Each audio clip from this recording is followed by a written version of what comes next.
अस्सलाम वालेकुम नाज़रीन, आज की इस वीडियो में हम बात करेंगे थ्रोम्बोसाइटोपिनिया के बारे में। दोस्तों सबसे पहले जान लेते हैं कि टीपी होता क्या है। दोस्तों हमारे ब्लड के अंदर प्लेटलेट्स एक ख़ास मकदार में मौजूद होते हैं जिनकी नॉर्मल वैल्यू 1.5 लाख से लेके 4 लाख पर माइक्रोलीटर तक होते हैं। लेकिन जब इनकी मकदार इस वैल्यू से कम हो जाती है तो इस कंडीशन को हम थ्रोम्बोसाइटोपिनिया कहते हैं। फंक्शन: प्लेटलेट हमारे ब्लड का एक अहम जुज़्व हैं जो कि ब्लीडिंग को कंट्रोल करने में अहम किरदार अदा करते हैं। हमारी बॉडी में किसी भी जगह पर जब ब्लीडिंग हो जाती है तो प्लेटलेट और प्लाज्मा साथ मिलकर उस जगह पर ब्लड को जाकर जमा देते हैं जिसकी वजह से ब्लीडिंग कंट्रोल हो जाती है। काजेज: दोस्तों अब जान लेते हैं कि प्लेटलेट कम हो जाने की वजूहात कौन कौन सी हैं, जिनमें नंबर 1 पर आता है एनीमिया की कंडीशन, मसलन ल्यूकीमिया यानी कि कैंसर, लिम्फोमा, एप्लास्टिक एनीमिया वगैरह की कंडीशन में भी प्लेटलेट कम हो जाते हैं। इसके अलावा HIV या हेपेटाइटिस C वायरस की वजह से भी प्लेटलेट लो हो जाते हैं।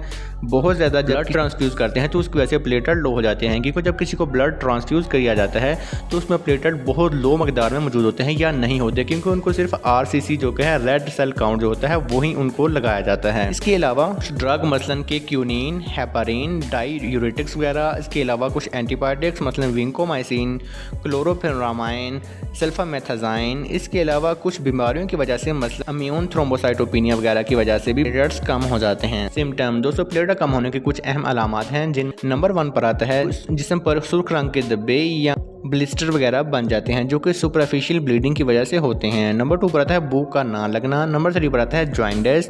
नंबर 4 पर आता है पेशाब या स्टूल में ब्लड का आना। नंबर 5 पर आता है स्प्लीन का बढ़ जाना। एंड नंबर 6 पर आता है नाक से खून का आना, डीप वेन थ्रोम्बोसिस, खून का ना रखना, हैवी ब्लीडिंग हो जाना। फीमेल में मेंस्ट्रुअल हैवी ब्लीडिंग यानी कि जब उनको मेंसेस आते हैं तो उनमें बहुत ज़्यादा ब्लीडिंग हो जाना, उल्टी में खून का आना वगैरह शामिल है। कॉम्प्लिकेशन: दोस्तों थ्रोम्बोसाइटोपिनिया को वक्त पर ट्रीट ना किया जाए तो ये बहुत सारी कॉम्प्लिकेशन कर सकती हैं, मसलन किसी भी कट लगने की सूरत में खून का ना रुकना जिसकी वजह से बहुत ज़्यादा खून बह सकता है और बंदा कोमा में या बेहोश हो सकता है। इंटरनल ब्लीडिंग: दोस्तों जब प्लेटलेट 10,000 से कम रह जाते हैं तो इससे इंटरनल ब्लीडिंग भी हो सकती है जो कि बहुत ही ख़तरनाक होती है। बहुत रेयर केस में जब बहुत ज़्यादा प्लेटलेट गिर जाते हैं तो इससे दिमाग में ब्लीडिंग हो जाती है जिसकी वजह से पेशेंट की डेथ भी हो सकती है। ट्रीटमेंट: दोस्तों थ्रोम्बोसाइटोपिनिया को मेडिसिन से ट्रीट किया जा सकता है जिनमें डॉक्टर सबसे पहले पेशेंट को स्टेरॉइड मेडिसिन देते हैं। ये ऐसी मेडिसिन होती हैं जो कि प्लेटलेट को बढ़ाती हैं, मतलब टैबलेट, डेल्टा-कार्टेल वगैरह।